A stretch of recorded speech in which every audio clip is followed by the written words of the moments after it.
Le nouveau iPhone, il est sorti, tout le monde en parle, c'est à la mode. Il coûte, je crois, minimum 1200 €. J'ai pas ce montant. J'ai mon téléphone, mon Samsung, il n'a pas de problème, il fonctionne encore normalement. Mais je dois être à la mode, je dois avoir un iPhone comme tout le monde. Je n'ai pas cet argent, alors je vais aller m'endetter pour m'offrir le iPhone. Que tout le monde voit que j'ai un iPhone.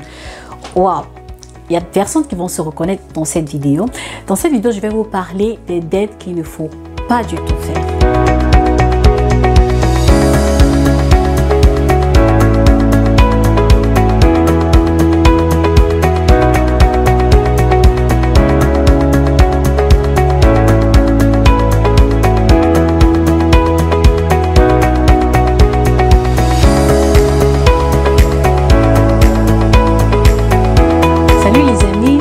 De vous retrouver aujourd'hui dans cette nouvelle vidéo.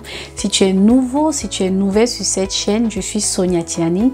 Sur cette chaîne, on parle santé, entrepreneuriat, développement personnel et également business. Si l'un de ces thèmes t'intéresse, alors n'hésite pas de t'abonner, d'activer la cloche de notification pour ne pas manquer les prochaines vidéos et également pour faire partie de ma communauté. En général, on s'endette lorsqu'on n'a pas la somme suffisante pour effectuer cette transaction, pour effectuer un achat, et on va prendre soit un crédit à la banque, soit un crédit à des particuliers, et en général ce crédit, à ce crédit s'ajoutent des intérêts qu'on va devoir payer mensuellement, annuellement ou indépendamment de comment est-ce que votre contrat a été défini. Alors pour moi, il est important de ne pas s'endetter pour les mauvaises raisons, parce que lorsque tu as un crédit, tu vas devoir rembourser ce crédit là, et en général tu vas devoir prendre de tes revenus pour rembourser ce crédit, ce qui va créer déjà un déficit.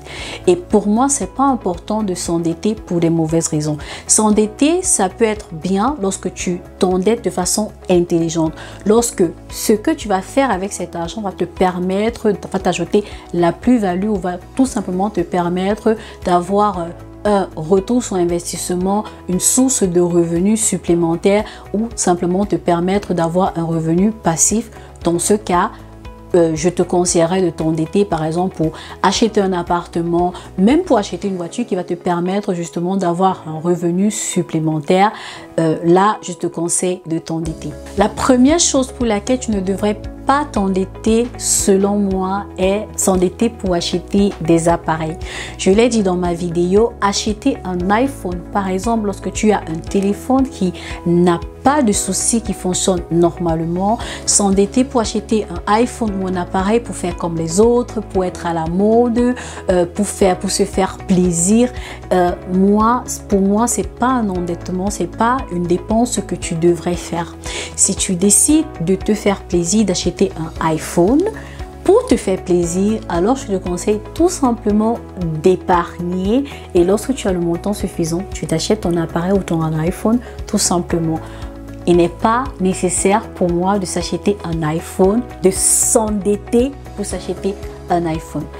Maintenant, si tu t'achètes un iPhone pour le travail et sachant que ça va t'apporter une source de revenus supplémentaire, de savoir que tu pourras également déclarer aux impôts, oui, pour moi, tu pourras t'endetter dans ce cas-là. Mais pour faire plaisir aux gens, pour voilà, faire comme tout le monde, non, c'est pas ce que je te conseillerais de faire. La deuxième type de dette, c'est s'endetter pour la voiture. Alors, je vais vous raconter ma propre expérience.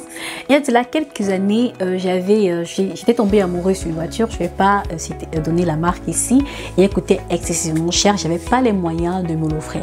Alors, qu'est-ce que j'ai fait comme beaucoup d'autres personnes? C'est que je suis tout simplement allée prendre un crédit à la banque pour acheter cette voiture.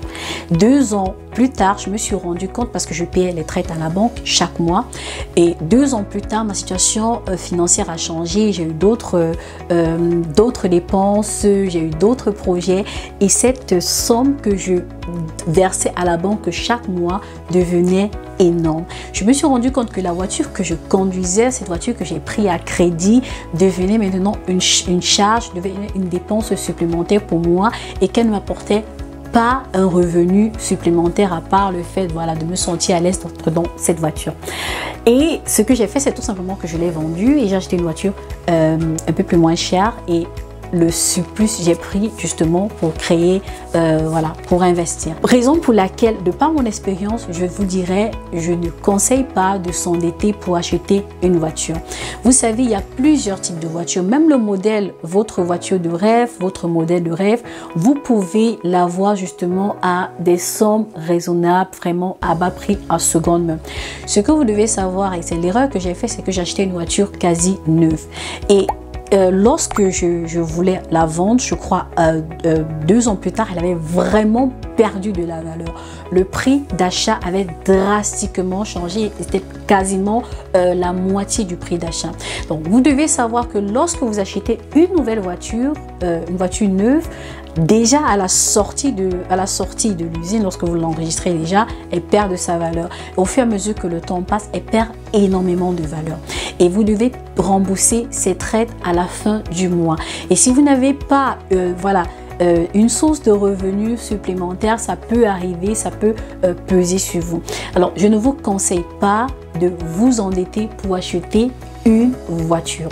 Vous pouvez tout simplement aller chercher une voiture de seconde main. Il y a des voitures de seconde main très bien. Il y a des voitures de seconde main qui ont un nombre de kilométrage assez bas, qui a un moteur assez solide, vraiment qui va vous permettre de gérer 1, 2, 3, 4 ans. Ainsi, vous pouvez justement vous créer un capital plus tard ou lorsque vous avez plusieurs sources de revenus et que vous savez que vous pouvez justement vous acheter cette voiture, tout simplement de vous acheter votre voiture, mais ne vous endettez pas et surtout pas une somme colossale comme moi j'avais fait pour vous acheter une voiture. Se marier, c'est le meilleur jour de votre vie. Vous voulez vous faire plaisir, vous voulez faire plaisir à vos proches, vous voulez faire plaisir à vos amis, vous voulez avoir de merveilleuses photos, vous voulez avoir le meilleur mariage du monde. Et il y a beaucoup de personnes justement qui vont s'endetter pour organiser leur mariage. Pour moi, c'est un no-go. Ne t'endette pas pour organiser ton mariage.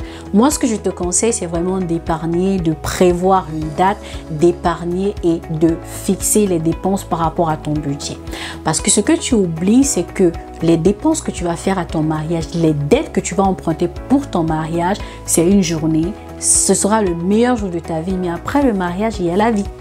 Après le mariage, il y a les factures qui vont être payées. Après le mariage, vous quittez de personnes séparées, vous allez vivre ensemble. En général, chez nous les Bantous, après le mariage, c'est un nouvel enfant, un nouvel appartement. Il va falloir justement réorganiser sa vie. Et si tu es déjà endetté, c'est pas une bonne chose. Alors moi, je te conseille, si tu n'as pas les moyens de ta politique, organise un mariage selon tes moyens ou prends la peine d'épargner. Et lorsque tu as justement la somme, ton budget, là tu pourras te créer ton mariage de rêve. Et aussi, il faudra rappeler que tu vas chercher à faire plaisir aux personnes, tu vas organiser un mariage grandiose, mais il y aura toujours des personnes qui vont venir te rappeler, voilà, il y a ça qui a manqué, il y a ça qui a manqué, des personnes qui vont toujours venir te critiquer. Et pourtant, tu organisais ce mariage peut-être aussi pour leur faire plaisir, mais voilà, le retour n'est pas ce que tu aurais souhaité. Alors, moi, je ne te conseille pas de t'endetter pour organiser ton mariage. Pour moi, c'est un no-go. J'ai vu beaucoup de personnes qui se sont endettées pour organiser un mariage et après se sont mis à faire des prêts, se sont vus à demander de l'argent, se sont vus dans des difficultés financières, tout simplement parce qu'ils n'arrivaient plus à subvenir à leurs besoins. Et pour moi, pour un couple, lorsqu'on se marie, c'est pour passer des moments merveilleux, c'est pour passer une très merveilleuse lune de miel. Et si tu dois la passer dans le stress parce que tu as des dettes et que tu n'arrives plus, voilà, à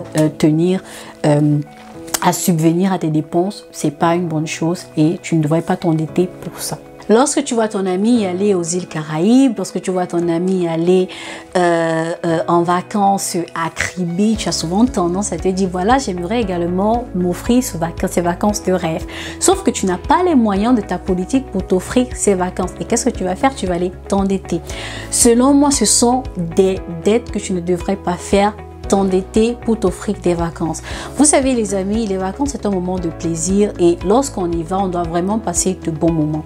Alors moi je te conseille, si tu décides par exemple de t'offrir des vacances, par exemple à Kribi et que tu n'as pas le budget, prends le temps d'épargner, prends le temps de vraiment épargner, de te créer ton budget et après tu pourras justement t'offrir ces vacances. Et si tu n'as pas le budget, si tu n'as pas les moyens de t'offrir des vacances à crédit, il y a plein d'endroits, par exemple, cherche des vacances que tu pourras te faire avec un budget moindre en espérant que plus tard tu pourras justement t'offrir les vacances de tes rêves, tu pourras travailler, tu pourras te donner les moyens de te créer ce budget-là afin de t'offrir les vacances de tes rêves. Ne t'endette pas du tout pour aller en vacances. Ça, pour moi, c'est un no-go. Je ne te conseille pas parce qu'après, ça peut avoir des conséquences naturellement sur tes finances et c'est quoi la plus-value? Tu as eu du plaisir, mais après, tu te retrouves dans une situation stressante. Alors, tu n'as pas besoin de t'endetter pour te faire plaisir. Tu n'as pas besoin de vivre au-dessus de tes moyens. Si tu as besoin de t'offrir les vacances de tes rêves, si tu as besoin de t'offrir un appareil, et si ton salaire ne te permet pas de pouvoir effectuer ces dépenses, tu peux tout simplement te créer une source de revenus supplémentaire. Il est important d'avoir plusieurs sources de revenus. Alors, si tu es intéressé par la vente des vêtements de Turquie, la vente des vêtements en général, la vente des mèches, c'est la période des fêtes et c'est la période primordiale pour se lancer et pour se faire un bon chiffre d'affaires, pour se faire un bon capital. Si tu es intéressé par cela et si tu es à la recherche de fournisseurs fiables et d'agents pour te permettre de lancer ton business, n'hésite pas de nous contacter. Vous trouverez les informations dans la barre de description et vous pouvez tout simplement nous contacter pour avoir des adresses, des contacts de fournisseurs en Turquie de vêtements, d'accessoires. Alors, j'espère que tu as aimé cette vidéo et j'espère, je pense que tu pourras réfléchir à 2 fois avant de t'endetter pour les mauvaises raisons. Et on se dit à la prochaine vidéo. Au revoir.